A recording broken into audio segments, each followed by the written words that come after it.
It's been really interesting during lockdown.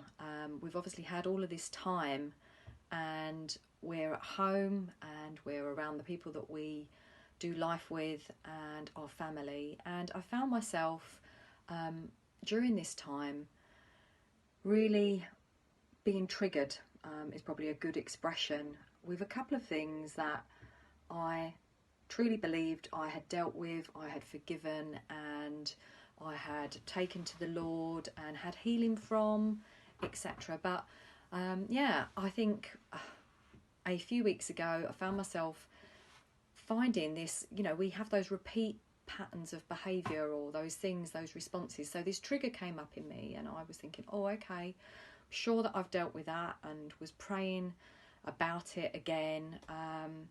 And then found myself being triggered again by the same thing.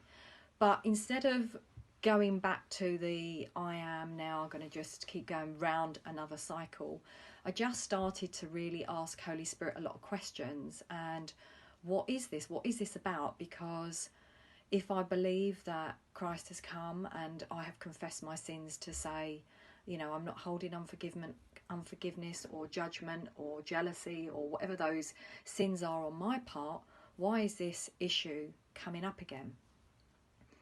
And what I found was really interesting was that Holy Spirit brought revelation that, yes, I had dealt with forgiveness in this particular area.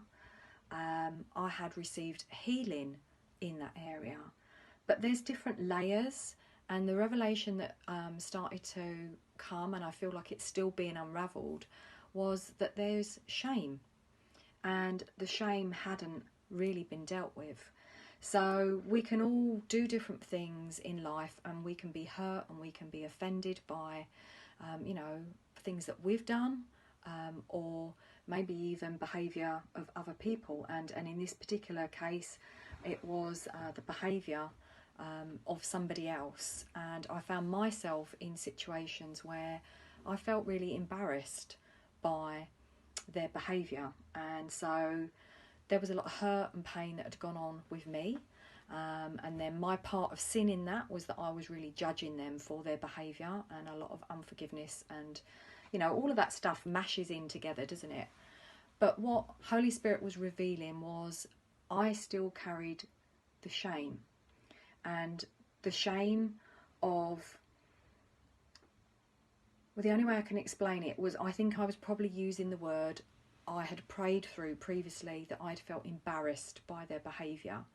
And so with embarrassment, sometimes it's something that you can feel embarrassed in that moment, and you can move on and you can get your head around it. And actually sometimes you can look back at embarrassment and it can be funny.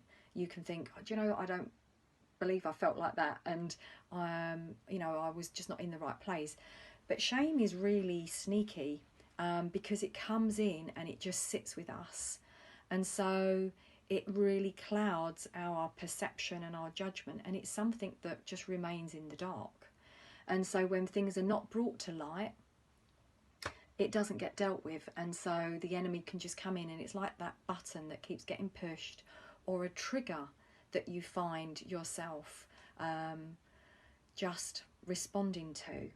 So I'm just putting that out as a bit of an encouragement, because if you find yourself going around particular issues where it is a recycle pattern or a repeat pattern, or something that just keeps coming up in you time and time again, I'm just wondering if, like me, you need to ask more questions of God. Ask Jesus to bring revelation. Ask Holy Spirit to unpack what is underneath this ongoing sort of button or trigger that's causing a reaction in you that it's not really me, it's not in my nature anymore to behave or respond or to have those thoughts, but why are they coming up? And it could be that it's shame.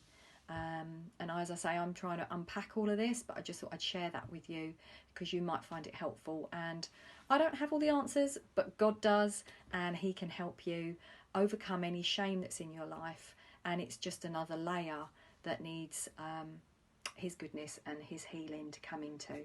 And I hope that helps.